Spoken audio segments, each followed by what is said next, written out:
pagi, saudara-saudara sekalian, adik-adik sekalian. Senang sekali pada hari ini kita kembali bisa bersama-sama melanjutkan di dalam studi iman Kristen bagi kaum remaja. Puji Tuhan, kalau hari ini kita dari berbagai tempat, kalau saudara-saudara sekalian, adik-adik sekalian melihat, maka kita bisa menyadari bahwa hari ini kita bukan cuma bersama-sama dengan teman-teman kita yang ada di tempat kita, tetapi pada hari ini kita sekalian bersama-sama dengan teman-teman para remaja dari berbagai daerah. Kita bisa melihat ya, ada yang berasal dari Sumatera. Jadi pada hari ini kita bersama-sama dengan teman-teman dari berbagai tempat yang ada di Indonesia ini.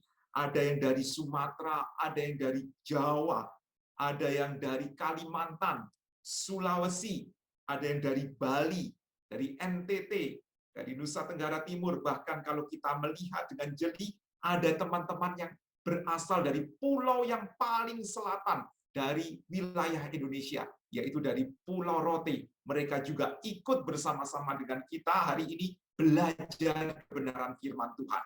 Ada yang dari Sulawesi, ada juga yang dari Papua.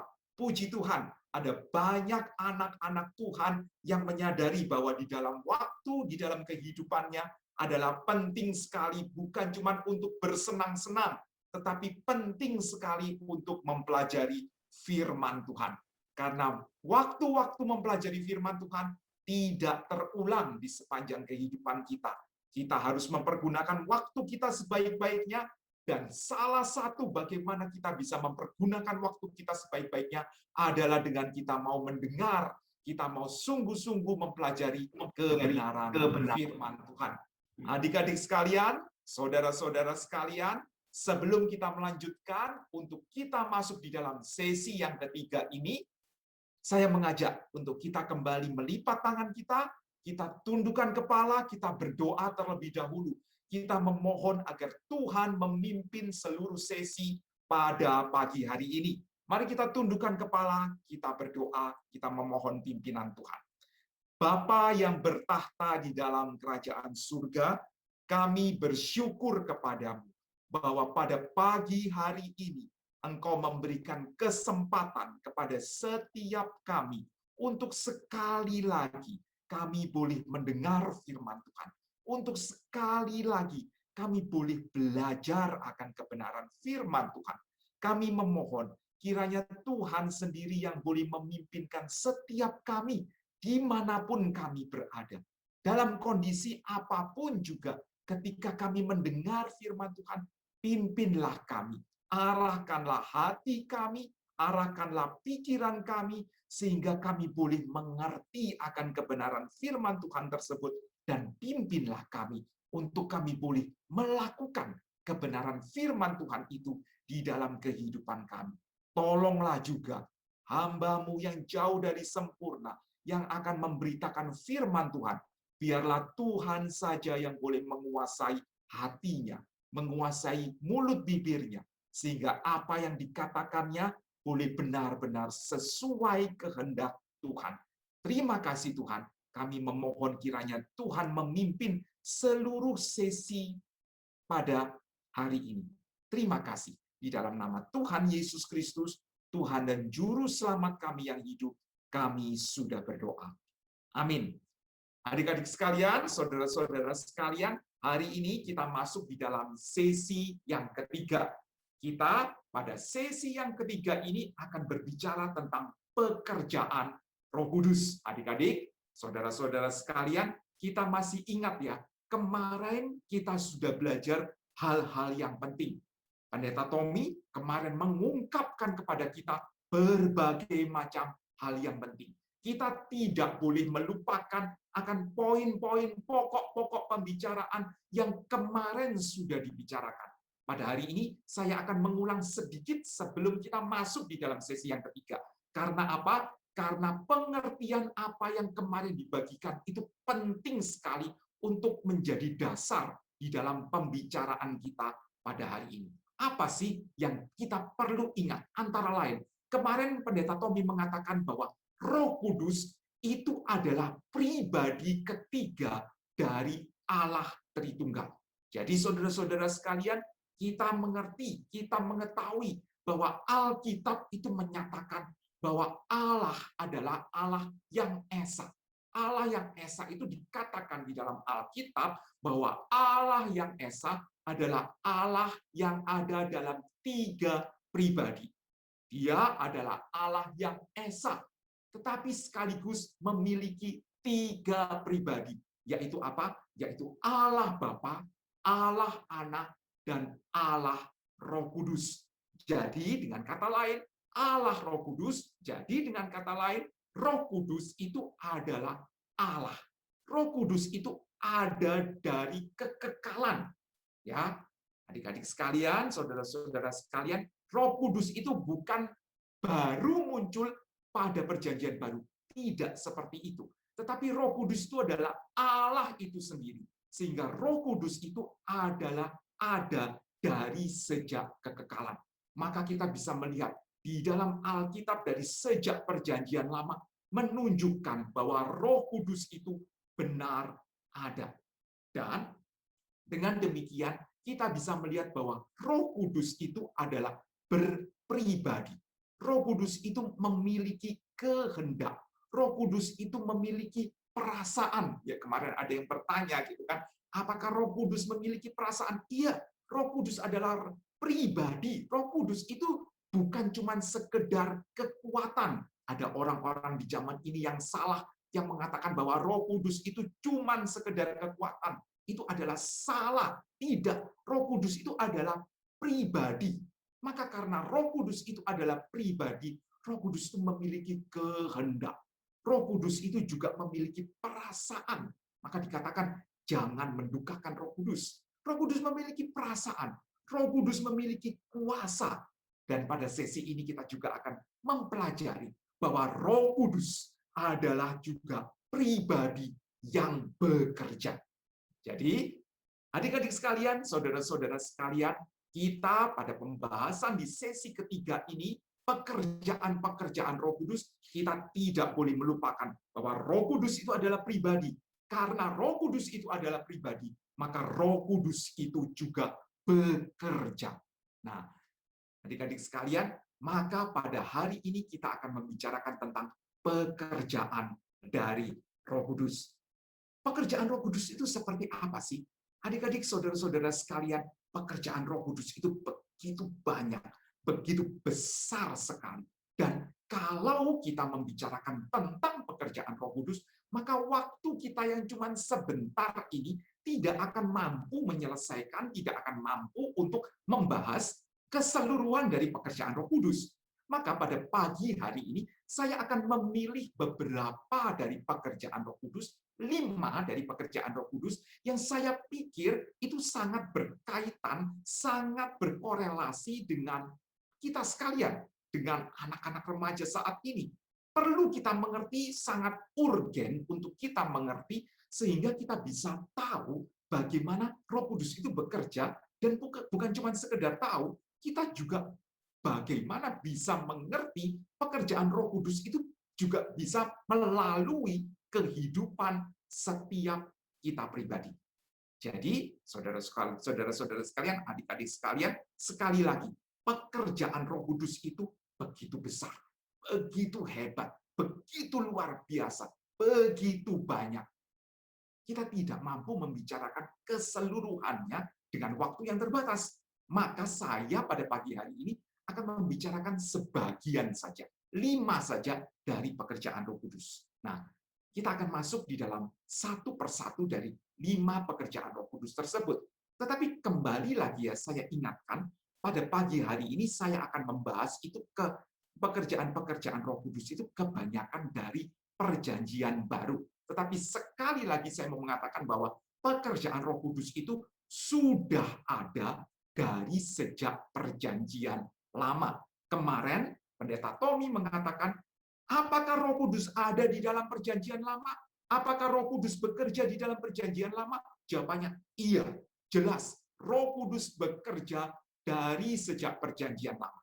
Dari mana kita tahu buktinya? Maka dari sejak Kejadian pasal pertama disebutkan bahwa Roh Kudus itu ikut bekerja di dalam penciptaan langit dan bumi. Maka kalau kita membuka Alkitab kita di dalam Kejadian pasal yang pertama, di halaman pertama, langsung kita bisa melihat ayat yang kedua. Di sana dikatakan, bumi belum berbentuk dan kosong, gelap gulita menutupi samudra raya, dan Roh Allah melayang-layang di atas permukaan air.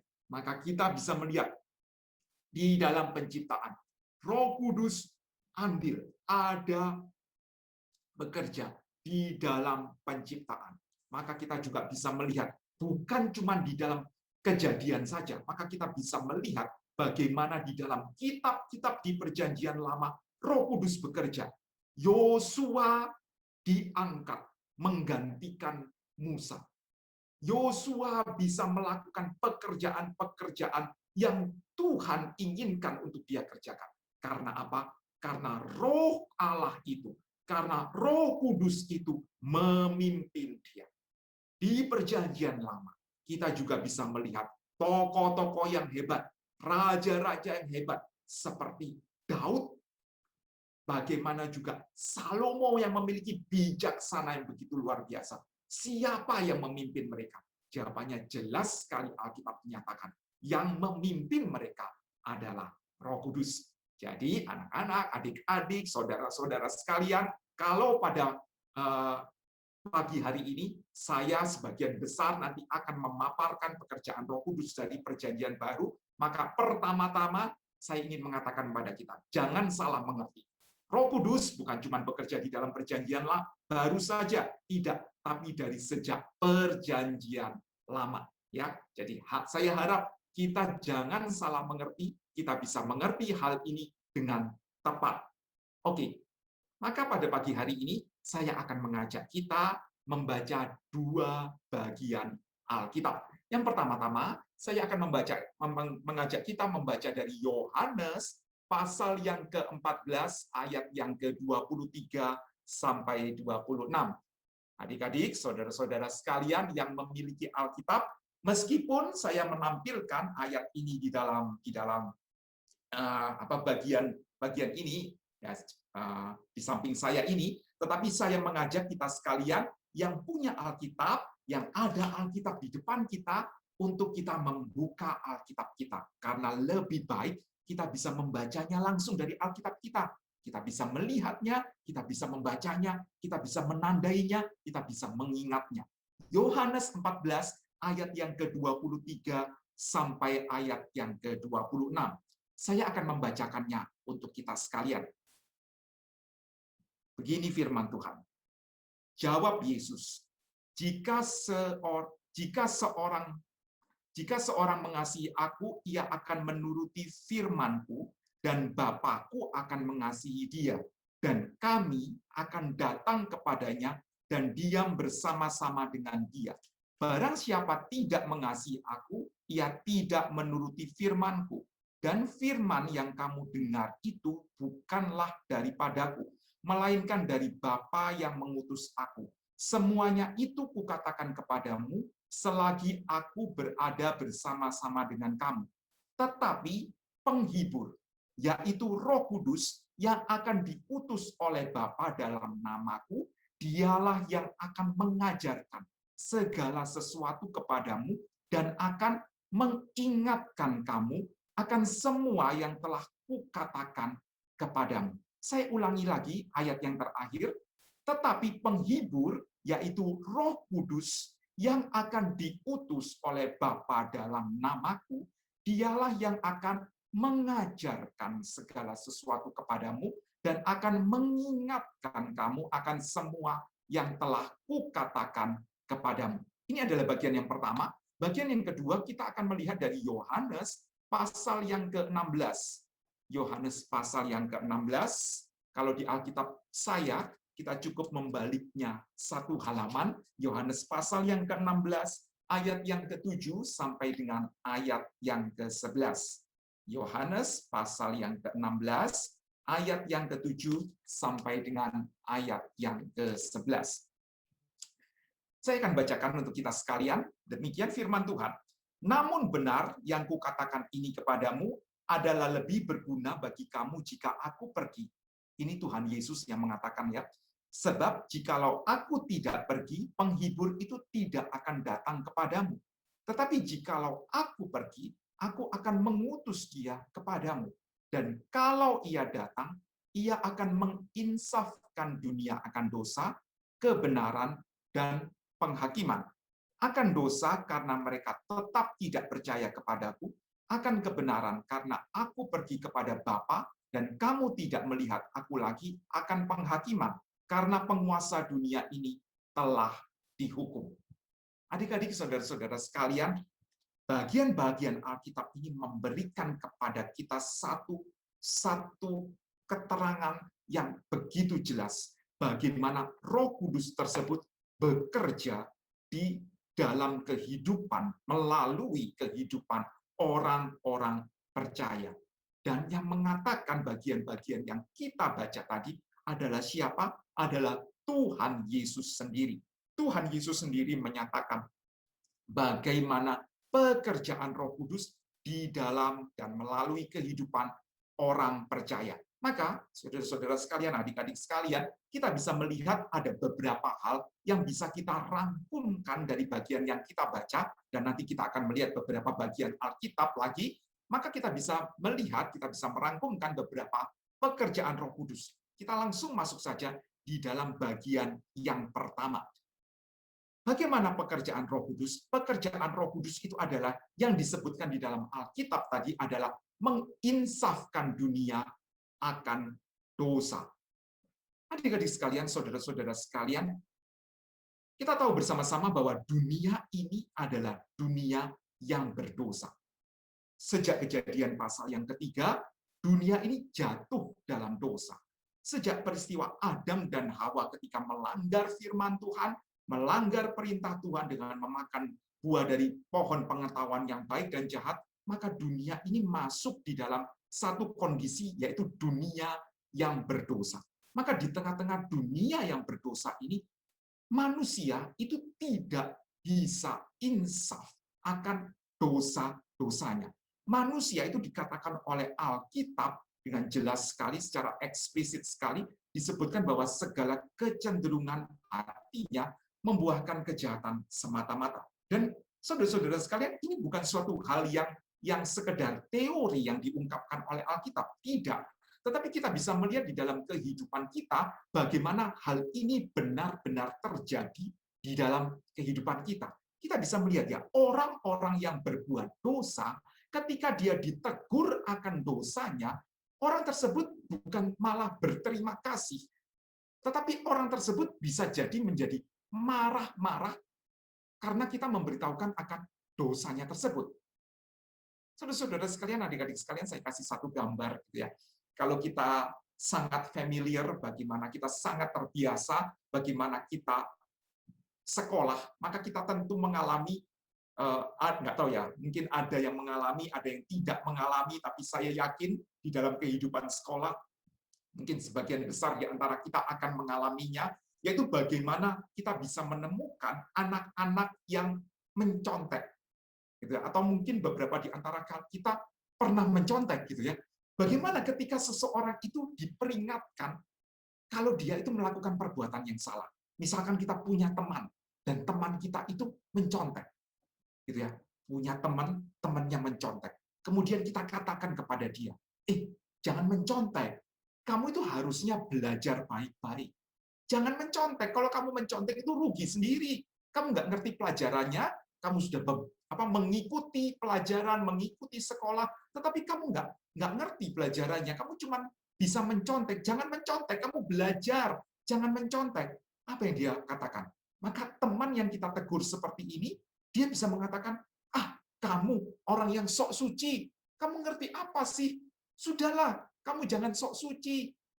Kasih aku contekan. Sudahlah, kamu nggak usah ikut-ikut akan apa yang aku lakukan. Kamu nggak usah ikut-ikut. Mencontek nggak mencontek itu urusanku. Ngapain kamu ikut-ikut? Orang yang kita tegur akan sesuatu yang dia lakukan salah, orang itu bisa marah-marah.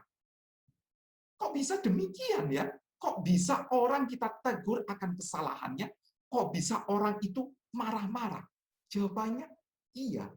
Karena untuk orang bisa insaf akan dosanya, insaf akan pekerjaan yang salah yang sudah dia lakukan, orang itu butuh Roh Kudus yang menginsafkan dia. Karena manusia sendiri ini di dalam kondisi keberdosaannya tidak mungkin bisa insaf akan dosanya. Maka Alkitab menyatakan salah satu pekerjaan penting Roh Kudus adalah menginsafkan dunia akan dosanya. Dunia ini tidak mungkin insaf akan dosanya. Kalaupun dunia bisa insaf akan dosanya, bisa sadar akan dosanya, dunia biasanya jatuh pada kesalahan yang kedua, yaitu apa? Yaitu sombong. Ini nih, aku orang yang hebat. Benar sih, aku ini pernah salah. Benar sih, aku ini pernah berdosa. Betul, betul. Tapi aku bisa berbuat baik. Ada orang yang mengatakan bagaimana?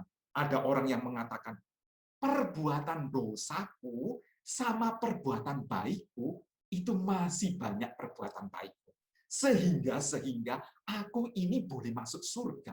Karena apa? Karena kalau ditimbang-timbang antara yang salah dan yang baik, yang dosa dan yang benar, masih lebih berat yang benar. Masih lebih berat yang baik. Lihat ya, saudara-saudara, bagaimana dunia ini tidak pernah insaf akan dosanya. Sadar diri berdosa, tapi juga tidak insaf, tidak sadar bahwa perbuatan dosa itu demikian besarnya. Dosa itu bukan sekedar masalah ditimbang mana yang lebih berat. Tidak, tetapi perbuatan dosa itu sudah mengotori kesucian Allah. Maka kita bisa melihat ada orang-orang seperti ini. Dunia ini tidak bisa insaf akan dosanya. Dunia ini tidak bisa mengatakan bahwa aku adalah orang yang tidak ada harapan. Aku tidak bisa menyelamatkan diriku sendiri. Maka untuk orang bisa sadar bahwa dirinya adalah orang berdosa dan dirinya tidak bisa menyelamatkan dirinya sendiri, itu adalah pekerjaan Roh Kudus. Sekali lagi, pekerjaan Roh Kudus yang pertama, yang penting sekali adalah menginsafkan dunia akan dosa. Saudara-saudara sekalian, kalau kita benar percaya kepada Kristus, kalau kita benar beriman kepada Kristus, maka seharusnya kita adalah orang-orang yang juga oleh Roh Kudus sudah dipimpin untuk insaf akan dosa kita. Kita sadar kita adalah orang berdosa. Kita juga sadar bahwa kita tidak mampu menyelamatkan diri kita sendiri. Ini bukan kehebatan kita, tetapi ini adalah pekerjaan Roh Kudus. Adik-adik sekalian, saudara-saudara sekalian, kalau kita ingat ketika kita menerima Tuhan Yesus, ketika kita bertobat dan menerima Tuhan Yesus, itu adalah momen di mana kita menyadari bahwa dosaku demikian besar.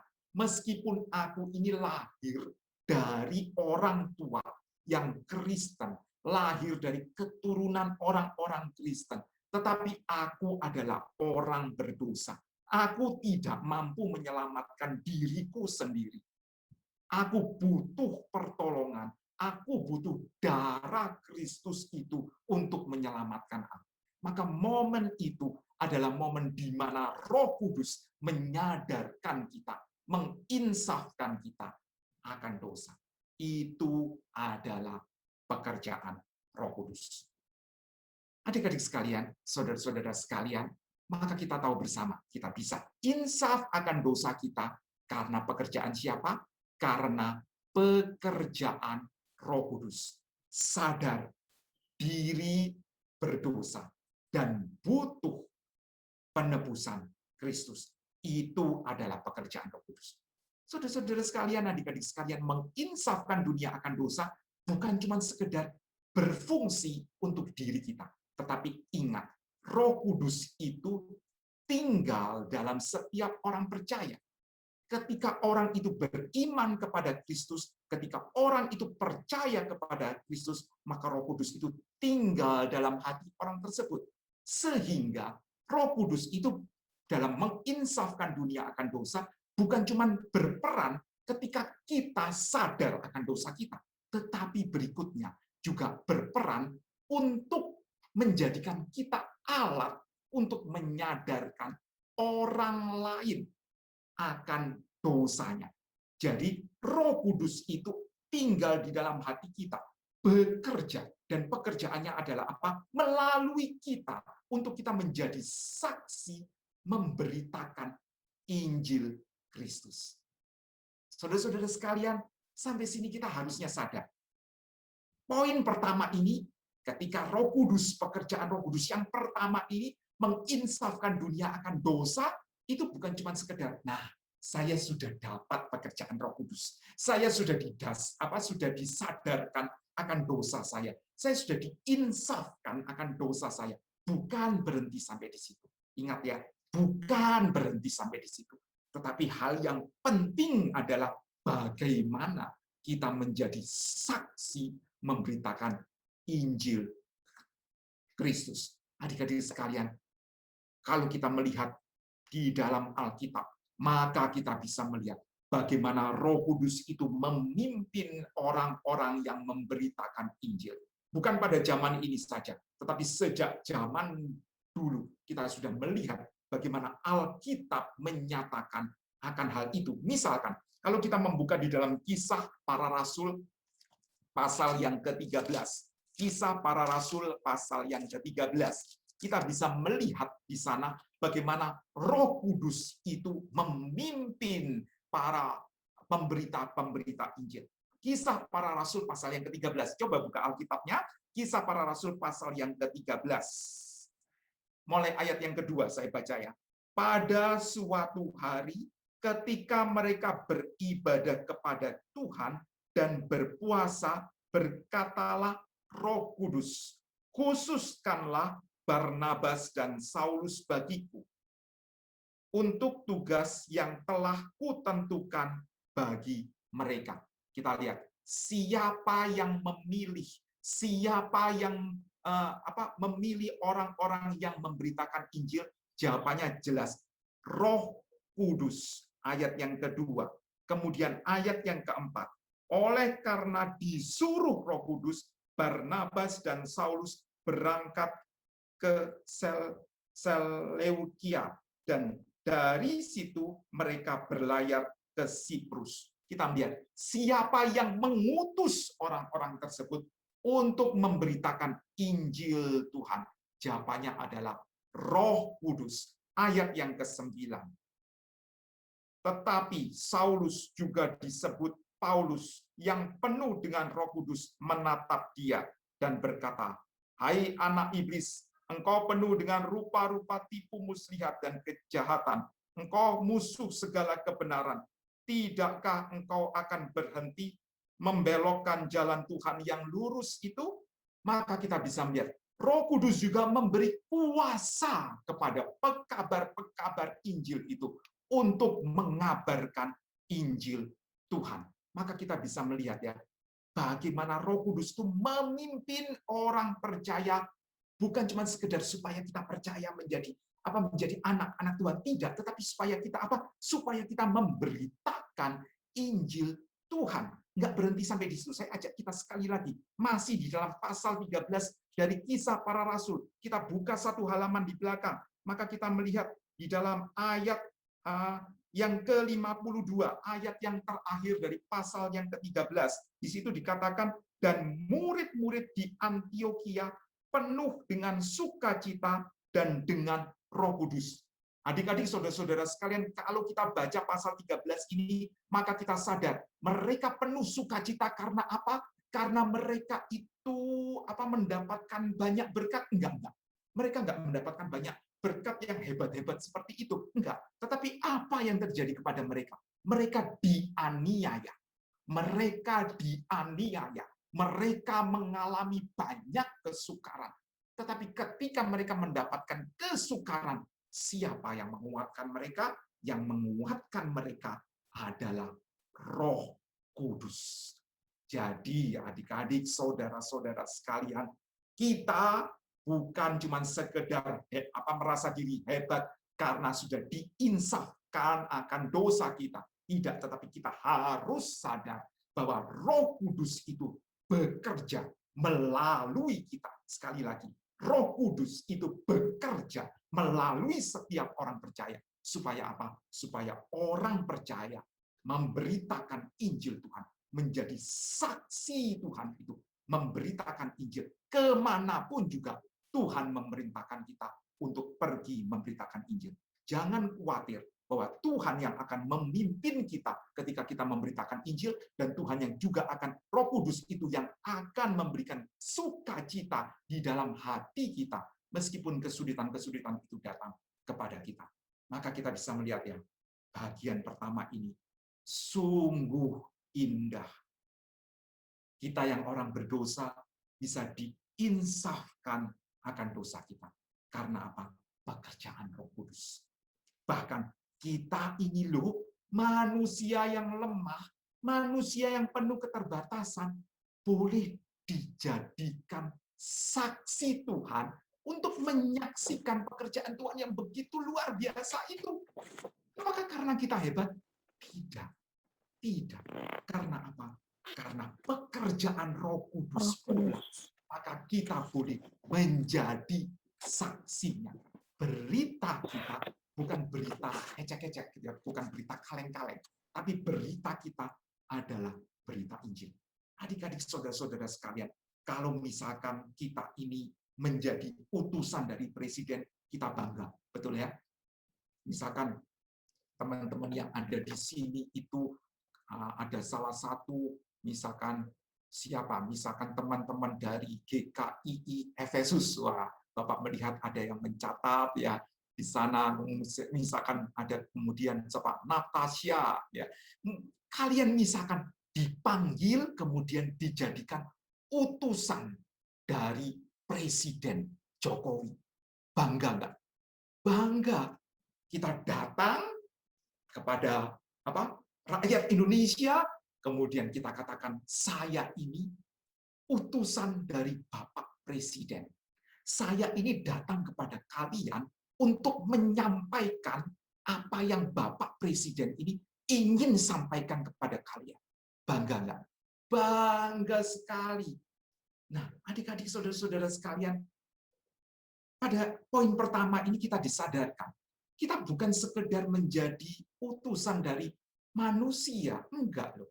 Kita ini oleh Roh Kudus, oleh pekerjaan Roh Kudus, kita ini menjadi utusan, menjadi saksi dari siapa? Dari Tuhan. Berita Injil yang begitu luar biasa itu, berita yang Tuhan ingin sampaikan kepada manusia itu, Tuhan mau memakai kita untuk menyampaikannya. Ini adalah satu pekerjaan Roh Kudus yang harus kita kerjakan di dalam kehidupan kita, melalui kehidupan kita. Puji Tuhan. Hal yang pertama, begitu luar biasa sekali.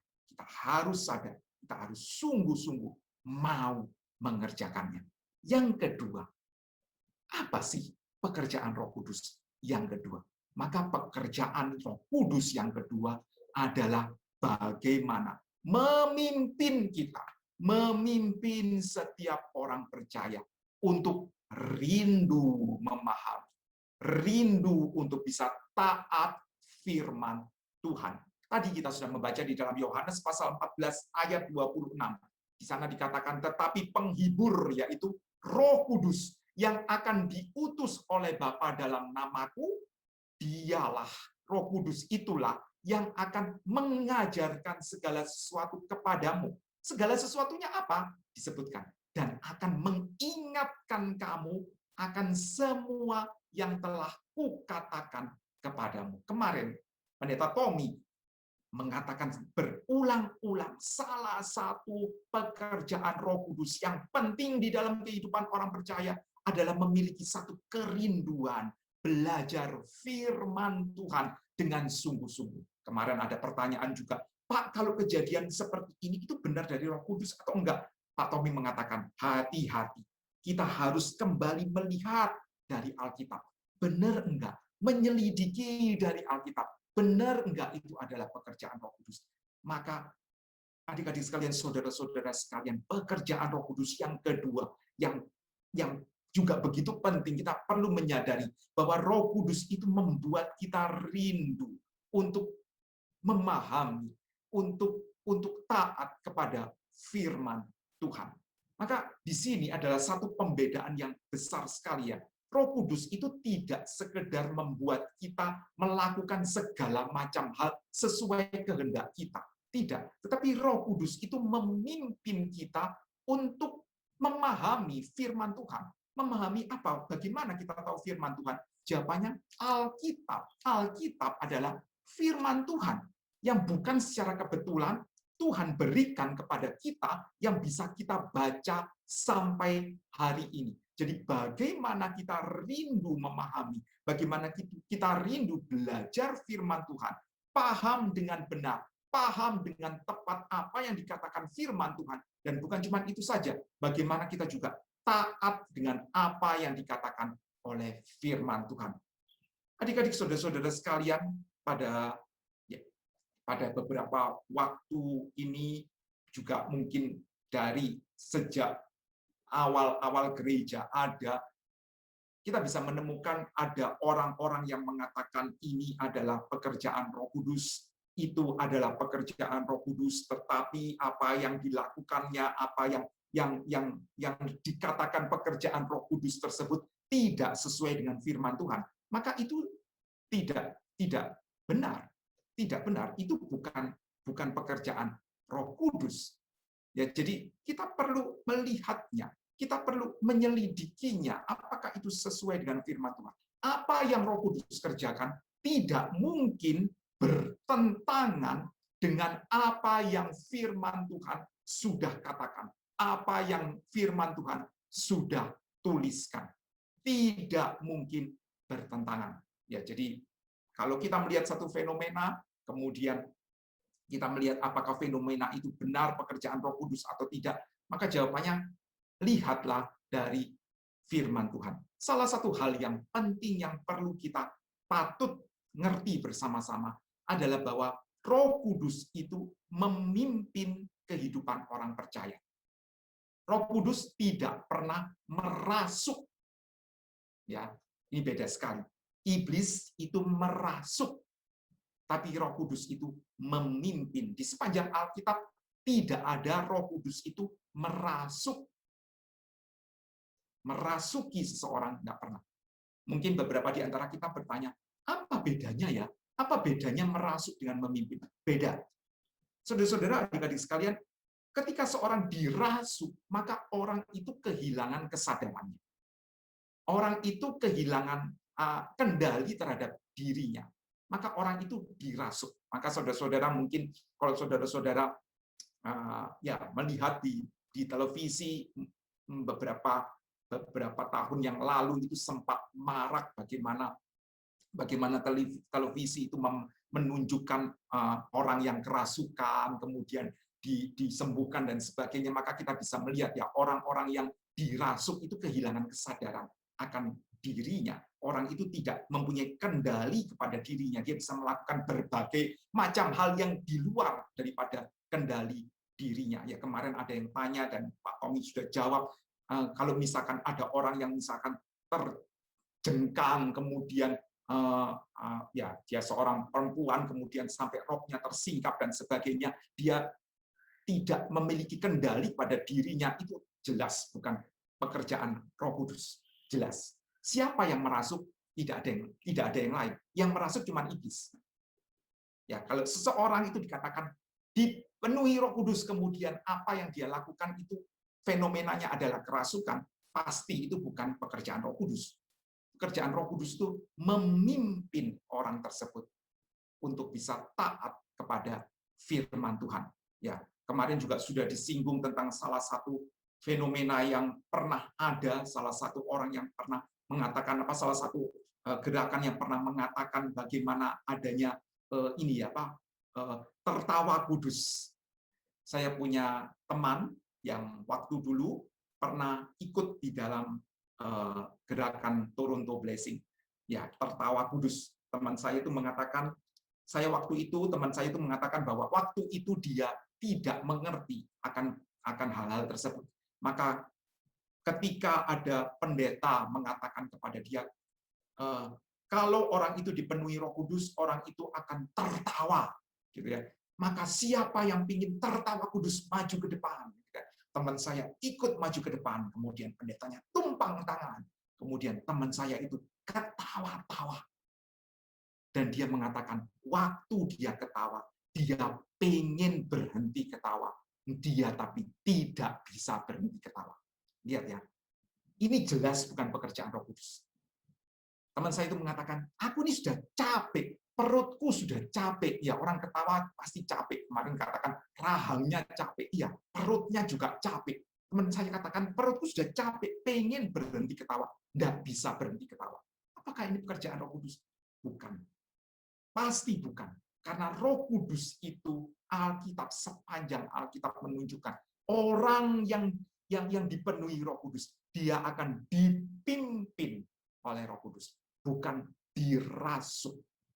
Maka kita poin kedua ini kita melihat bahwa orang yang dipenuhi Roh Kudus, orang yang mengerti akan pekerjaan Roh Kudus, maka salah satu pekerjaan yang Roh Kudus yang begitu penting adalah orang itu rindu memahami firman Tuhan, rindu taat firman Tuhan. Artinya apa? Artinya adalah dengan segala kesadaran kita, dengan segala intelektual yang Tuhan berikan kepada kita, dengan segala kemampuan yang Tuhan berikan kepada kita, kita membaca firman Tuhan, kita berusaha memahami firman Tuhan itu. Dan kita juga harus dengan sadar berusaha taat kepada firman Tuhan. Kita nggak bisa katakan, oh pekerjaan Roh Kudus itu membuat orang itu rindu memahami firman Tuhan. Kemudian kita katakan, oke, kalau gitu saya berdoa supaya Roh Kudus itu bekerja melalui saya. Tapi kemudian saya malas-malesan. Kan yang penting nanti Roh Kudus yang akan membuat saya paham akan firman Tuhan. Ya sudah, saya malas-malesan. Tidak perlu belajar Alkitab, Alkitabnya saya taruh saja. Nanti Roh Kudus akan membuat saya taat kepada firman Tuhan. Roh Kudus yang akan membuat saya memahami. Tidak bisa seperti itu. Roh Kudus itu akan memimpin, bekerja melalui kehidupan kita dengan kesadaran kita. Kita harus dengan sungguh-sungguh mau belajar, mau paham, dan mau taat akan firman Tuhan. Sekali lagi, paham, taat kepada firman Tuhan, pada Alkitab. Maka di dalam poin kedua ini, penting sekali untuk kita mengerti. Semuanya kembali pada firman Tuhan. Dan bagaimana kita dengan kesadaran penuh, mau memahami, mau belajar, dan mau taat pada firman Tuhan. Itu adalah yang kedua. Yang ketiga, hal yang ketiga yang juga sangat penting. Roh Kudus itu bekerja. Bagaimana? Roh Kudus itu menguduskan orang percaya. Adik-adik, saudara-saudara sekalian, hal ini sering kali dilupakan. Roh Kudus itu membuat orang percaya itu untuk mau hidup kudus. Kalau kita membuka Alkitab kita, misalkan saya mengajak kita bersama-sama membuka dari Galatia pasal yang kelima. Galatia pasal yang kelima ayat yang ke-17. Galatia pasal yang kelima ayat yang ke-17. Galatia pasal 5 ayat 17 di sana dikatakan, sebab keinginan daging berlawanan dengan keinginan roh, dan keinginan roh berlawanan dengan keinginan daging, karena keduanya bertentangan. sehingga kamu setiap kali tidak melakukan apa yang kamu kehendaki. Sekali lagi ya, keinginan roh dan keinginan roh berlawanan dengan keinginan daging, karena keduanya bertentangan. Kemudian ayat yang ke-24, masih tetap pasal yang kelima. Di sana disebutkan barang siapa menjadi milik Kristus, ia telah menyalibkan daging dengan segala nafsu dan keinginannya. Saudara-saudara sekalian, kemudian kalau kita melihat di dalam 1 Petrus pasal yang pertama, ayat yang ke-14, di sana dikatakan, hiduplah sebagai anak-anak yang taat dan jangan turuti hawa nafsu yang menguasai kamu pada waktu kebodohanmu. Tetapi hendaklah kamu menjadi kudus di dalam seluruh hidupmu, sama seperti Dia yang kudus, yang telah memanggil kamu. Sebab ada tertulis, kuduslah kamu, sebab aku kudus. Adik-adik, saudara-saudara sekalian, hal ini seringkali dilupakan oleh orang percaya. Yaitu apa? Yaitu Roh Kudus, pekerjaan Roh Kudus yang nyata di dalam setiap diri orang percaya adalah memimpin orang itu untuk hidup kudus. Roh Kudus itu menguduskan orang percaya. Apa sih hal yang bisa kita lihat bahwa orang tersebut benar Roh Kudus hidup di dalam dirinya, bekerja melalui dirinya, yaitu dia hidup, orang tersebut hidup kudus, berusaha hidup kudus. Bohong sekali kalau orang mengatakan aku ini dipenuhi Roh Kudus, kemudian hidupnya tidak karu-karuan. Ya, sekali lagi, bohong sekali kalau orang mengatakan bahwa aku dipenuhi Roh Kudus, kemudian hidupnya tidak karu-karuan. Itu bukan sesuatu yang benar. Orang bisa jatuh dalam dosa, tetapi ketika orang itu jatuh dalam dosa, orang itu segera bertobat, kembali mau taat kepada Tuhan, maka orang itu adalah orang yang dipimpin oleh Roh Kudus. Kita bisa melihat ya, di dalam Alkitab disebutkan ada orang-orang yang benar-benar di hidupnya dipimpin oleh Tuhan. Roh Kudus bekerja di dalam melalui kehidupan orang itu, misalkan seperti Daud. Dia pernah jatuh dalam dosa, Tetapi ketika dia jatuh dalam dosa, dia menyesali dosanya. Dia bertobat dan dia kembali mau ikut Tuhan dengan sungguh-sungguh. Roh Kudus bekerja di dalam kehidupannya untuk dia mau hidup kudus. Bedakan dengan orang yang tidak dipimpin oleh Roh Kudus. Misalkan apa? Misalkan contoh yang jelas sekali, murid Tuhan Yesus yang berkhianat. Siapa namanya? Betul, namanya adalah Yudas. Apakah Yudas tidak pernah diperingatkan oleh Tuhan Yesus? Yudas diperingatkan dengan terang-terangan oleh Tuhan Yesus. Tetapi apa yang dia lakukan? Dia mengeraskan hatinya dan dia tetap melakukan perbuatan dosa tersebut. Maka kita bisa melihat ya, antara orang yang dipimpin oleh Roh Kudus dan orang yang tidak dipimpin oleh Roh Kudus, bagaimana Roh Kudus bekerja melalui orang itu, atau Roh Kudus meninggalkan dia. Yaitu apa? Yaitu bagaimana orang itu hidup kudus. Kembali, saya mengajak bukan kita menilai kepada orang-orang lain, tapi kembali kita melihat kepada diri kita. Apakah kita menikmati dosa-dosa kita? Apakah kita tidak mau bertobat dari dosa-dosa kita?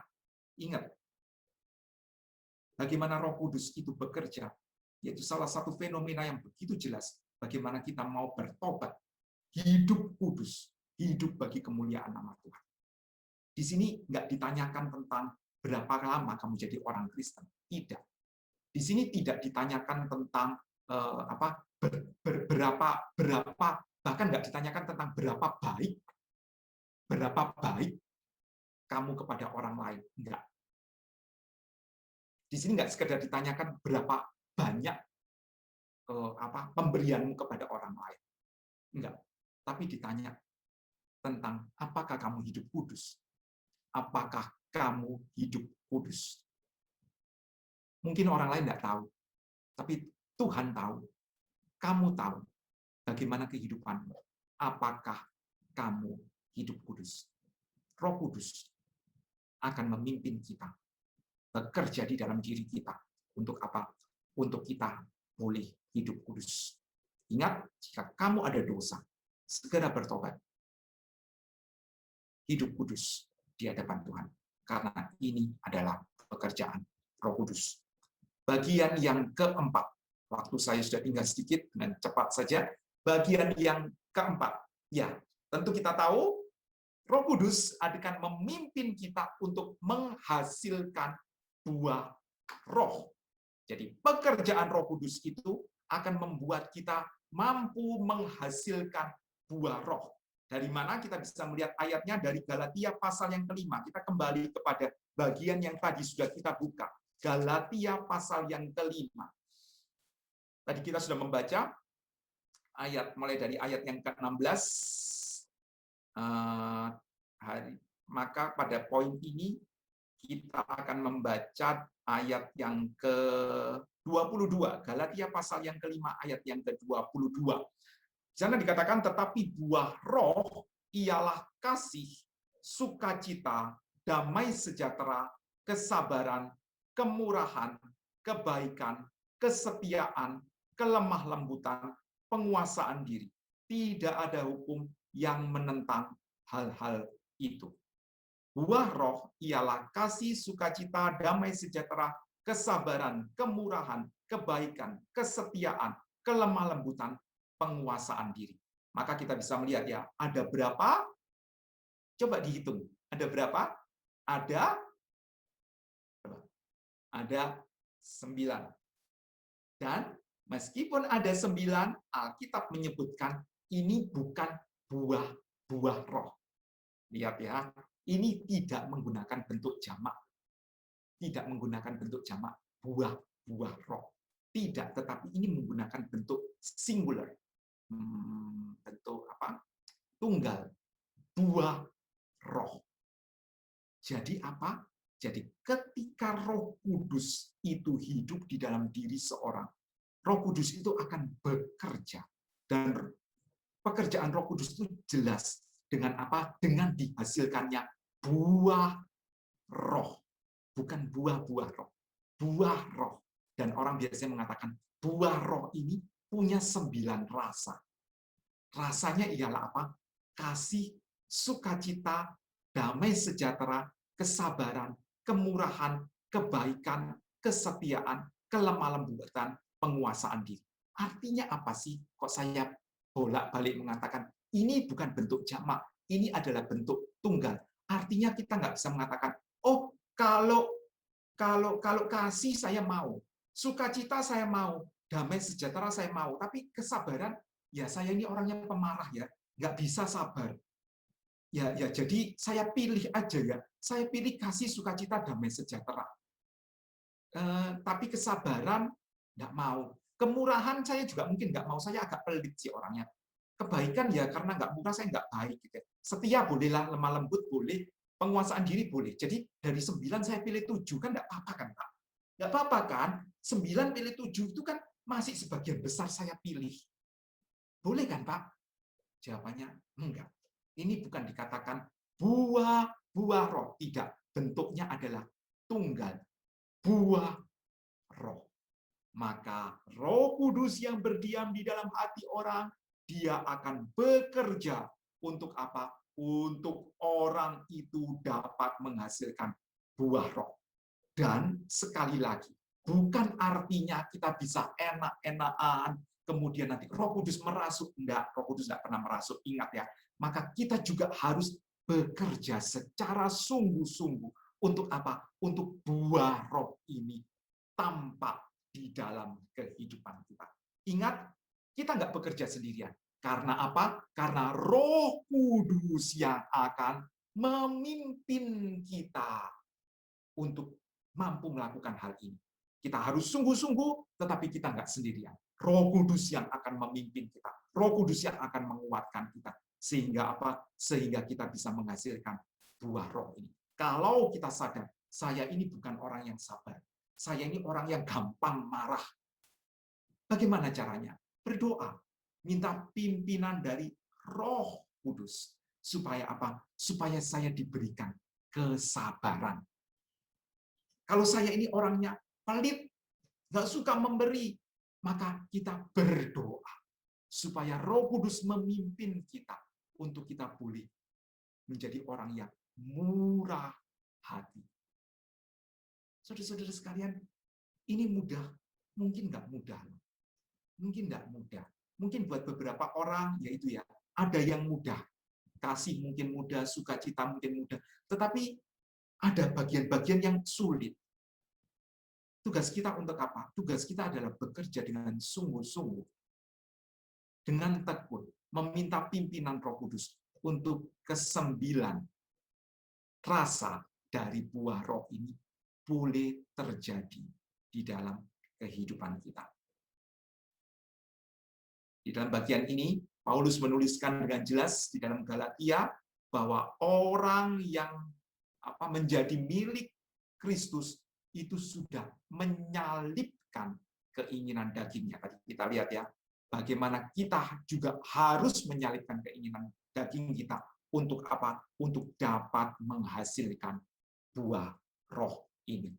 Yang terakhir, ini yang keempat, yang terakhir yang ingin saya sampaikan kepada kita sekalian, pekerjaan Roh Kudus. Yang kelima, sekali lagi ya, pekerjaan Roh Kudus banyak, tetapi pada pagi hari ini kita akan melihat 5 saja karena memang waktu kita yang terbatas. Maka pekerjaan Roh Kudus yang kelima adalah apa? Adalah memeteraikan orang percaya. Adik-adik sekalian, saudara-saudara sekalian, kita bisa melihat bahwa Roh Kudus ini akan memeteraikan setiap kita untuk kita bisa tekun, untuk kita bisa taat sampai kesudahannya. Di dalam Yohanes pasal 16, maka kita bisa melihat bagian mulai dari ayat yang ke-7 sampai dengan ayat yang ke-11, tetapi saya akan membaca terutama sebentar, Yohanes 16. Yohanes 16 ayat yang ke-8. Saya akan membacakan, dan kalau ia datang, ia akan menginsafkan dunia akan dosa, kebenaran, dan penghakiman. Akan dosa, karena mereka tetap tidak percaya kepadaku, akan kebenaran, karena aku pergi kepada Bapa dan kamu tidak melihat aku lagi, akan penghakiman, karena penguasa dunia ini telah dihukum. Saudara-saudara sekalian, kita tahu bahwa Roh Kudus itu akan memimpin kita di dalam kehidupan kita. Kita sadar bahwa kalau saat ini saya mau taat kepada Tuhan, itu nggak mudah. Dunia menentang orang yang hidup kudus. Dunia menentang kebenaran. Dunia menentang orang yang memberitakan Injil. Dunia menentang orang yang menghasilkan buah roh. Tetapi di tengah-tengah kesulitan ketika orang percaya mau melakukan pekerjaan Roh Kudus itu melalui dirinya, tetapi kita juga disadarkan bahwa Roh Kudus itu menyadarkan kita bahwa nanti akan ada penghakiman yang adil ketika Kristus datang untuk kedua kalinya dan menghakimi setiap orang sesuai dengan apa yang dia lakukan. Dan itu menjadi pengharapan setiap orang percaya untuk bertekun di dalam pekerjaan-pekerjaan yang tadi sudah kita lihat, yang tadi sudah kita bahas bersama-sama. Untuk kita boleh tetap memberitakan Injil, untuk kita boleh tetap hidup kudus, untuk kita boleh tetap menghasilkan buah roh. Siapa yang membuat kita bertekun? Jawabannya adalah Roh Kudus. Dia yang memeteraikan kita, yang mengingatkan kita selalu akan pengharapan yang pasti akan terjadi, yaitu penghakiman itu akan terjadi. Pasti. Dan di dalam bagian ini juga disebutkan, bukan cuma sekedar penghakiman yang akan terjadi, tetapi di sini disebutkan karena penguasa dunia ini akan dihukum. Apa sebutnya di sana? penguasa dunia ini bukan sekedar akan dihukum, tetapi disebutkan telah dihukum. Adik-adik, saudara-saudara sekalian, ini adalah hal yang begitu indah. Karena apa? Karena kita tahu, kita percaya kepada Kristus. Kristus mati di atas kayu salib. Ceritanya nggak berhenti sampai di situ. Kristus mati di atas kayu salib, tetapi pada hari yang ketiga, dia bangkit dari kematian. Artinya apa? Artinya Kristus itu berkuasa atas kuasa maut itu. Kuasa maut itu sudah dipatahkan. Penguasa dunia ini, penguasa yang menguasai dunia ini, penguasa jahat yang menguasai dunia ini, sudah dikalahkan. Dan kita sebagai orang-orang percaya, kita sebagai orang-orang percaya, sebagai anak-anak Tuhan ini, diberikan juga kuasa. Kuasa apa? Kuasa untuk menjalankan apa yang Tuhan perintahkan. Karena apa? Karena penguasa dunia ini telah dikalahkan. Penguasa dunia ini telah dihukum. Adik-adik, ini adalah suatu hal yang begitu indah yang kita harus sadari. Kita harus mengerti bahwa orang percaya, setiap kita dimeteraikan. Tahu ya? Meterai itu artinya bahwa orang yang percaya, yang sungguh-sungguh percaya kepada Tuhan, dia adalah milik Tuhan.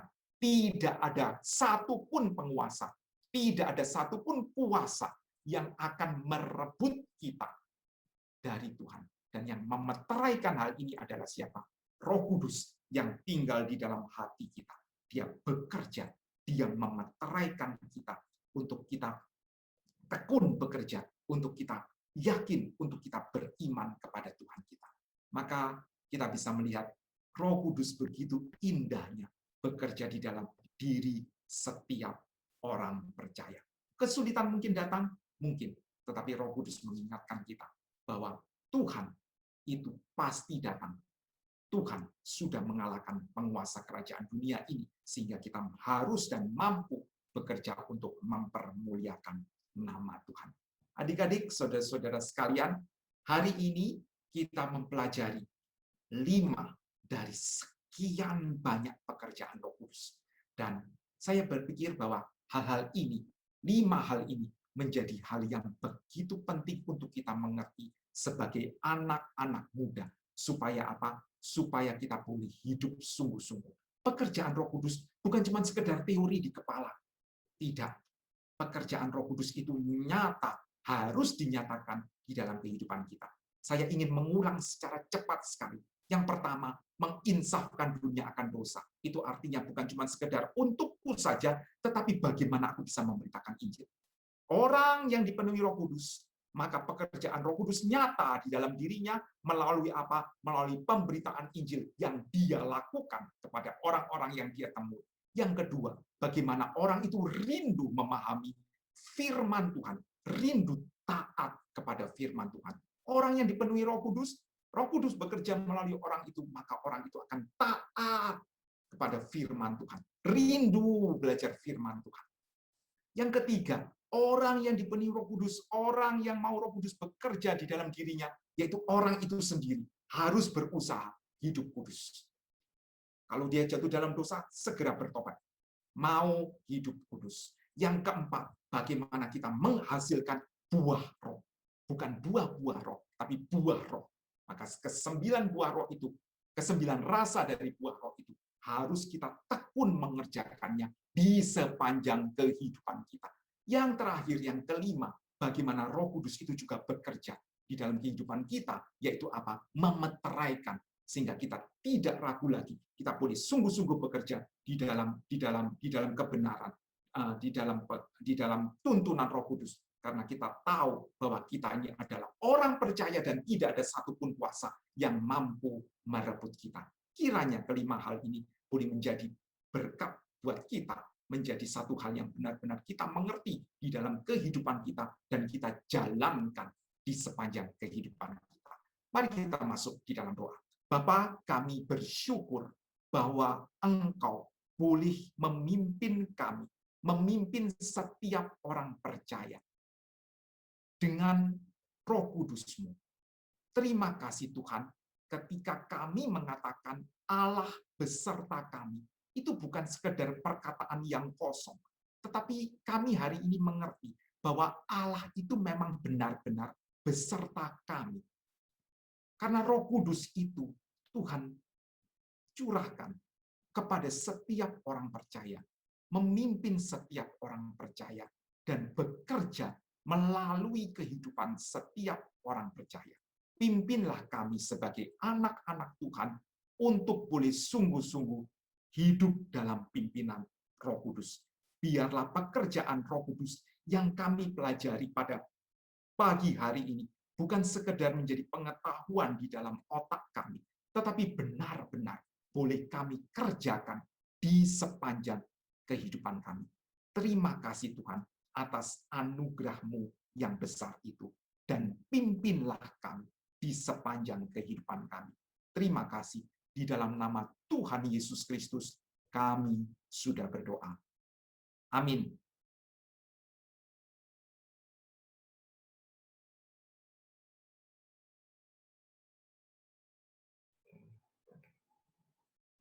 Sudah ada satu pertanyaan. Bagaimana membantah jika mereka bilang kita belum mengalami kepenuhan Roh Kudus, makanya kita tidak mengerti. Padahal kita tahu seperti Toronto Blessing yang teman Pak Kris alami, itu sangat menyiksa dia. Itu untuk pertanyaan pertama, Pak. Sorry, bisa diulangi? Bisa diulangi gimana tadi? Bagaimana jika ada yang bertanya kepada kita, kita belum mengalami atau belum kepenuhan Roh Kudus, sehingga kita tidak mengerti. Padahal seperti yang kita tahu, Toronto Blessing yang teman Pak Kris katakan itu sangat menyiksa dia.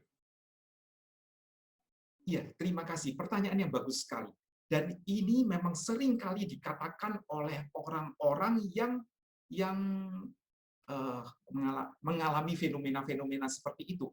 Mereka mengatakan bahwa kalau kamu sudah mengalami, kamu tahu bahwa itu adalah sesuatu yang benar, itu adalah pekerjaan Roh Kudus. Kamu belum mengalami, maka kamu nggak tahu itu adalah pekerjaan Roh Kudus. Adik-adik, saudara-saudara sekalian, kita perlu tahu dengan jelas sekali bahwa apa? Bahwa kebenaran itu tidak boleh bergantung kepada pengalaman. Sekali lagi, kebenaran itu tidak boleh bergantung kepada pengalaman. Ya, kebenaran itu juga tidak boleh dibatasi di dalam pikiran kita. Jadi dua hal ini kita harus mengerti. Kebenaran tidak boleh didasarkan kepada pengalaman, kebenaran juga tidak boleh didasarkan hanya kepada pikiran kita. Lalu Pak, kebenaran itu didasarkan apa? Jawabannya jelas, bahwa kebenaran itu didasarkan kepada firman Tuhan. Adik-adik, saudara-saudara sekalian, misalkan gini, saya kasih contoh, misalkan gini, saya kasih contoh yang mudah saja gitu ya. Misalkan kita yang sekolah itu kita mencontek gitu ya, saya kasih contoh seperti itu. Kemudian ada seorang yang mencontek, kebetulan waktu itu gurunya itu lengah. Jadi orang itu mencontek, dan dia mencontek, dia mendapatkan nilai yang bagus. Maka berdasarkan pengalaman dia katakan, kamu sih nggak pernah nyontek. Aku ini loh sudah pengalaman nyontek. Nyontek itu enak. Nggak perlu belajar. Kamu lihat ya, kamu bagaimana? Kamu itu harus belajar. Aku main-main, gitu kan? Kamu harus menghabiskan waktu banyak untuk belajar. Sementara aku bisa main-main, bisa tidur-tiduran, bisa enak-enakan. Hasilmu gimana? Kamu yang belajar, hasilmu, nilaimu nggak bagus, kalah sama aku yang nggak belajar, tapi nyontek. Nyontek itu ketahuan enggak? Kamu sih nggak pernah nyontek. Aku nih lu sudah pernah nyontek. Nyontek itu nggak ketahuan. Ada tekniknya. Ada tekniknya untuk mencontek itu. Contek itu nggak ketahuan. Nyontek itu enak. Maka berdasarkan pengalamanku, nyontek itu nggak apa-apa. Lihat ya. Lihat ya. Dan mungkin saya kasih contoh lebih keras lagi. Orang, ya mungkin dari beberapa, saya harap tidak sih, tapi mungkin beberapa dari kita akan mungkin tersinggung atau kena, tapi tidak apa-apa gitu ya, karena ini memang sesuatu yang harus disampaikan. Orang yang merokok, dia akan mengatakan, kamu sih nggak ngerokok. Aku loh yang sudah ngerokok. Tahu kalau ngerokok itu enak. Siapa bilang ngerokok itu nggak boleh? Enggak, ngerokok itu enak. Kamu nyoba dulu. Coba nih satu batang. Coba. Enak kan? Maka nggak boleh. Nggak boleh. Kebenaran itu nggak boleh didasarkan kepada pengalaman. Tidak. Kebenaran itu harus didasarkan kepada firman Tuhan.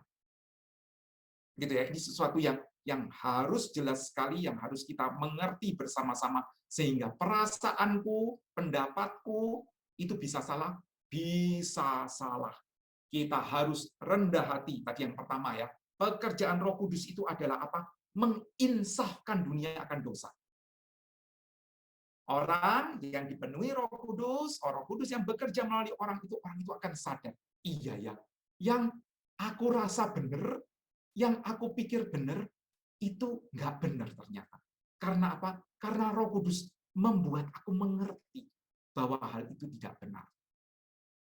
Apa yang Roh Kudus katakan, itu tidak mungkin bertentangan dengan apa yang dikatakan di dalam Alkitab. Jadi, saya pikir ini adalah jawaban yang cukup jelas sekali bagaimana kita menentukan hal itu benar atau tidak benar. Tidak boleh berdasarkan perasaan, tetapi harus berdasarkan firman Tuhan, harus berdasarkan Alkitab. Itu Ezekiel, pertanyaan pertama.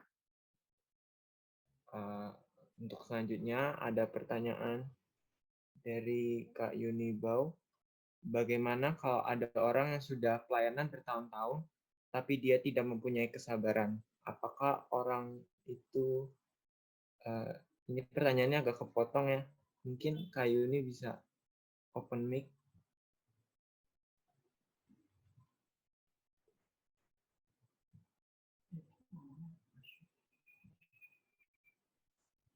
Itu di chat sepertinya sudah jelas ya. Ada tambah ya dari Bagaimana kalau ada Unibau. orang yang sudah pelayanan bertahun-tahun, tapi dia tidak mempunyai kesabaran dalam hidup? Apakah orang itu bisa dikatakan sudah terima Roh Kudus atau bagaimana? Bisa dijelaskan? Iya, terima kasih Unibau. Pertanyaan yang juga bagus sekali. Di sini kita bisa melihat ya bahwa pergumulan untuk orang bisa menghasilkan buah roh itu bukan sesuatu yang mudah.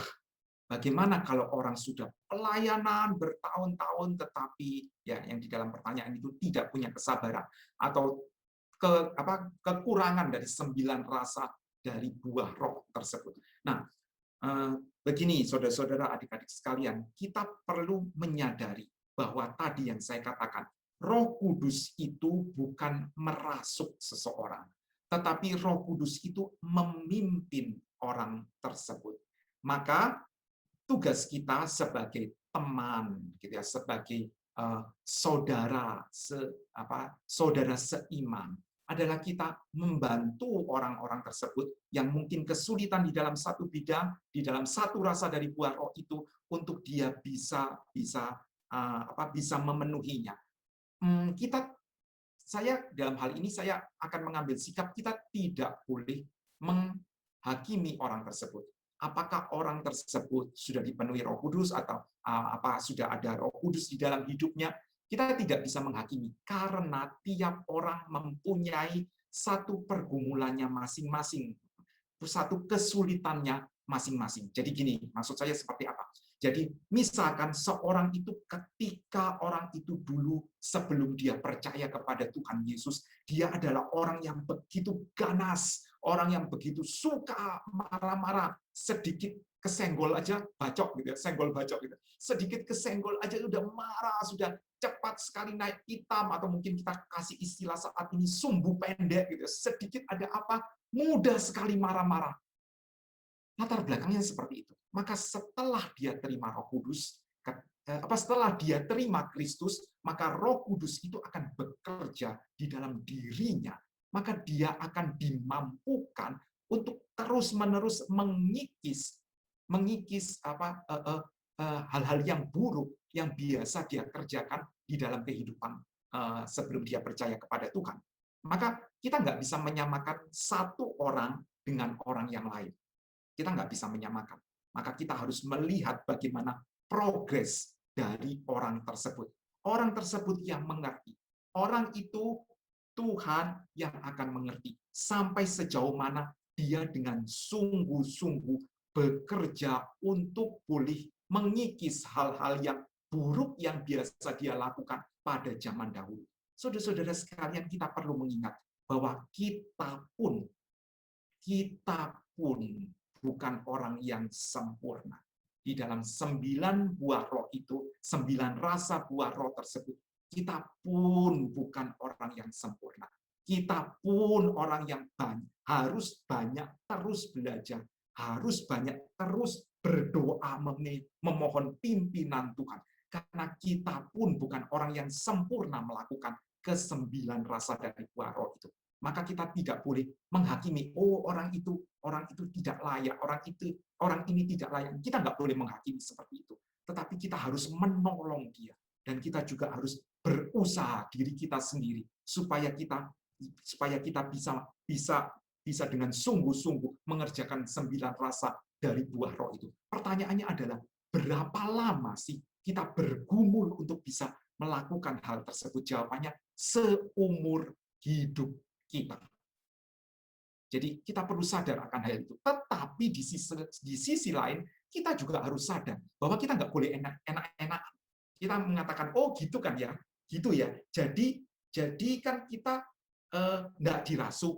Jadi kita kan dengan penuh kesadaran kita bagaimana kita mengikis hal-hal buruk tersebut, maka saya boleh enak-enakan ya? Enggak.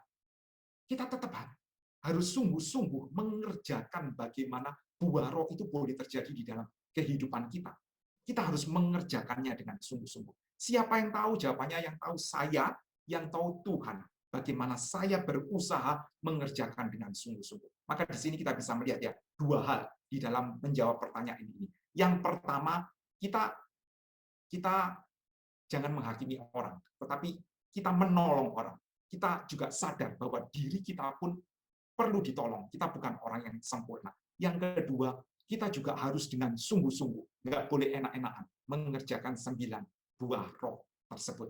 Itu jawaban saya. Selanjutnya, saya kembalikan. Selanjutnya, bagaimana dengan pandangan yang mengatakan bahwa bisa berbahasa roh adalah tanda bahwa seseorang kepenuhan Roh Kudus? Mohon penjelasannya. Bahasa roh adalah tanda orang itu kepenuhan Roh Kudus. Ya, jawabannya adalah enggak.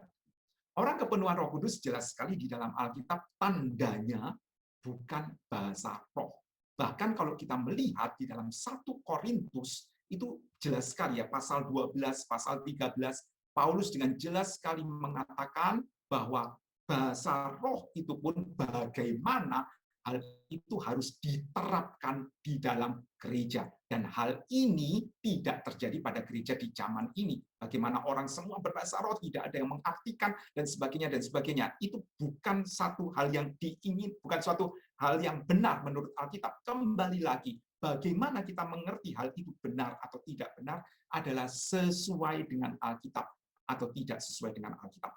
Maka Alkitab dengan jelas sekali menyebutkan hal-hal yang menjadi ciri orang yang Roh Kudus berdiam di dalam dirinya, yaitu melalui pekerjaan-pekerjaan Roh Kudus. Paling tidak 5 hal tadi yang saya katakan kepada kita.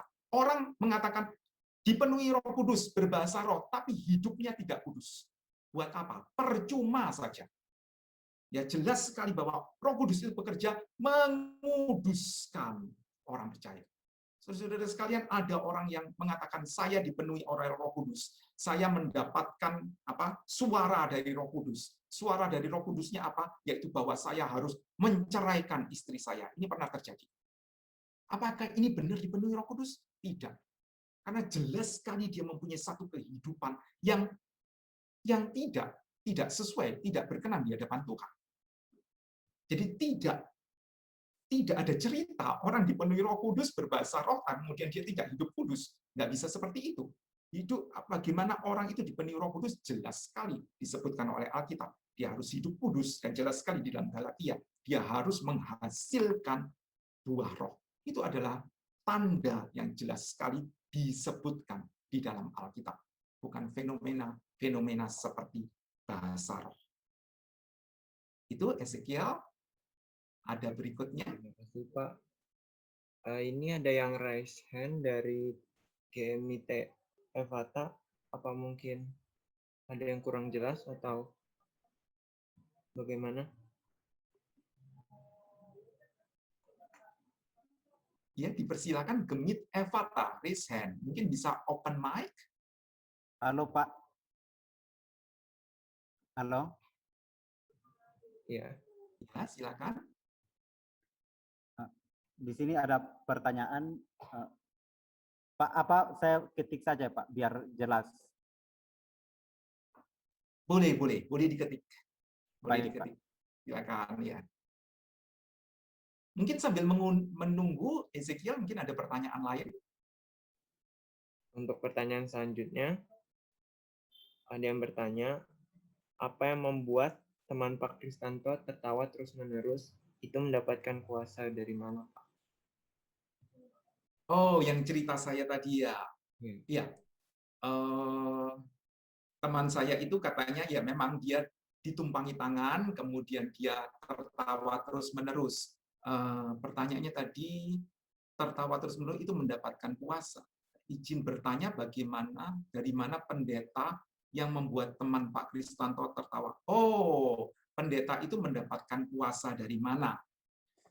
Saudara-saudara sekalian, adik-adik sekalian, ya, kita bisa melihat bahwa di dunia ini ada kuasa dua macam, gitu ya. Kuasa yang benar-benar dari Allah, kuasa yang benar-benar berasal dari Allah, dan kuasa yang tidak berasal dari Allah atau berasal dari si jahat.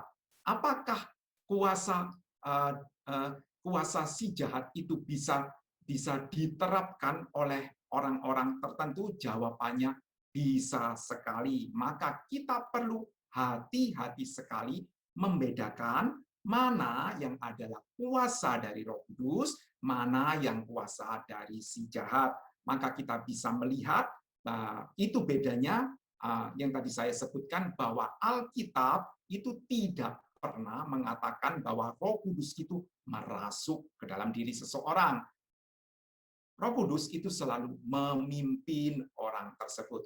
Maka kalau kita melihat ada orang-orang yang mempunyai fenomena kerasukan, maka kita tentu akan bisa membedakan ini kuasa Roh Kudus atau bukan kuasa Roh Kudus. Kalau bukan kuasa Roh Kudus, kuasa dari mana?